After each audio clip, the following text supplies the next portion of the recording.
सबैजनालाई नमस्कार है हजुर। मेरो नाम प्रहरी जवान सन्दीप सुनार हो।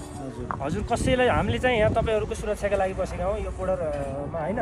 तपाईँहरू कसैलाई लेक लागेको छ, टाउको दुख्ने, घुमाउने त्यस्तो केही समस्याहरू देखाएको छ भने हाम्रो यहाँ कार्यालय छ, यहाँ बस्नुहोस् आनन्दले। तपाईँको साथीहरू माथि पुगेर फर्केर आउँछ, उहाँहरूसँग जान सक्नुहुन्छ होइन। अनि कसैलाई त्यस्तो केही छैन, नर्मलै छ भने तपाईँहरू जानुहोस्, गएर घुमेर आउने सर र आनन्दले।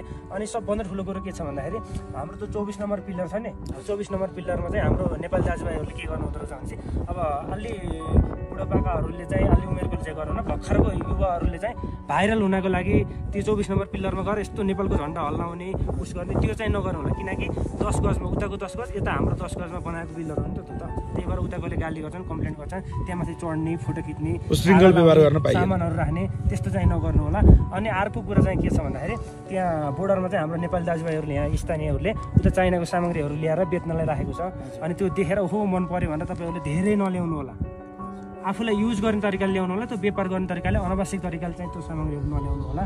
अनि अर्को कुरो के भन्दाखेरि म फेरि भन्न चाहन्छु, आफ्नो सबभन्दा ठुलो कुरो स्वास्थ्य हो। अब त्यहाँ माथि जाँदै हुनुहुन्छ होइन, हाम्रो केही सुरक्षाकर्मीहरू 2 जना हुनुहुन्छ होइन,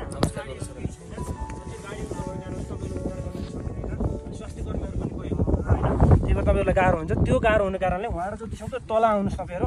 हाम्रो यहाँ चाहिँ फर्स्ट एडको सामग्रीहरू अलिअलि छ, त्यो गरेर अनि तपाईँहरू नर्मल भएर तरिकाले जान सक्नुहुन्छ। त्यही हो। ल सर, सबैलाई नमस्कार है, धन्यवाद। ल नेपाल प्रहरीद्वारा यसरी चाहिँ अप्पर मुस्ताङ कोरोला बोर्डरसम्म जाने यात्रुहरूका लागि जनचेतनामूलक यस्तो सन्देशहरू यहाँ उहाँहरूले प्रवाह गर्नुहुन्छ। नेपाल प्रहरीको एकदमै राम्रो अभियान हो। यो अभियानलाई हामी सम्मान गर्छौँ। जहिले भिडियो बनाएर यो कुराहरू तपाईँहरूमा पुऱ्याउँ भन्ने लाग्थ्यो, आज बनाइयो। एकदम ग्रेट जब नेपाल प्रहरीको यो कामलाई चाहिँ हामी एकदम हृदयदेखि नै सल्युट गर्छौँ। एकदम धन्यवाद नेपाल प्रहरी। हामी यति बेला यहाँ सोसेरको चेकपोस्टमा छौँ। यहाँ नेपाल प्रहरीको ब्रिफिङ पश्चात हामी अब यहाँबाट यो करिब 3900 मिटरको अल्टिट्युडबाट माथि 4600 मिटरमा जाँदैछौँ। त्यहाँ जाँदै गर्दा के गर्ने के नगर्ने र सेफ्टी प्रिकसनको कुराहरू उहाँहरूले हामीलाई ब्रिफ गर्नुभयो। तपाईँहरू सन्तुष्ट हुनुहुन्छ? धेरै सन्तुष्ट छौँ हामी, उहाँले सबै जानकारी दिनुभयो। ठिक छ, हजुरहरू सेटिस्फाई हुनुहुन्छ नि? ओके हुनुहुन्छ? स्वास्थ्य अवस्था सबैको राम्रो छ नि होइन? ओके हस्, ल हामी अगाडिको यात्रा तय गर्छौँ।